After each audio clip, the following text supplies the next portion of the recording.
Thank you, Madam Deputy Speaker. The Foreign Secretary would have heard from the member for Argyll earlier when he quoted Joyce Masuya, the humanitarian chief of the UN, who says, and I quote, "The entire population of northern Gaza is at risk of dying, on top of the 1,000 that died last week, on top of all those living in the most desperate situation in southern Gaza, on top of the occupation of southern Lebanon, the bombing of southern Beirut, and now the dangers of a hot war with Iran and Israel. Isn't it time that instead of expressing concern about the humanitarian catastrophe in the region, we stopped supplying Israel with the weapons that have caused the humanitarian catastrophe in the first place, and we suspend arms supplies in total to Israel in order to bring about a ceasefire and a cessation of this, frankly, murder of an innocent civilian population? Foreign Secretary.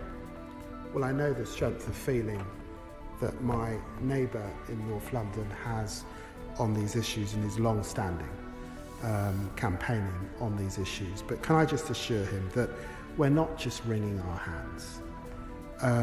The work of UK Med in hospitals is hugely important, and I was very pleased to make further funds available to them in coming into office. The work of the Disasters Emergency Committee in raising further funds and the way in which government has match funded that to the tune of 10 million is hugely important.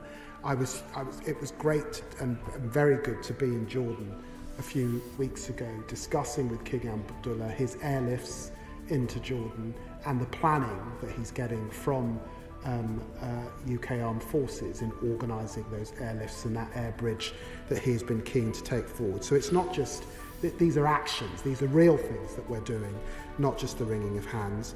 And when he describes the situation in Gaza, he largely describes much that I said in my opening in this debate. And as I said before, and I'll say again, we have suspended arms that could be used in contravention of international humanitarian law, where there is a clear risk according to our export licensing regime, and he should be reassured that we've done that.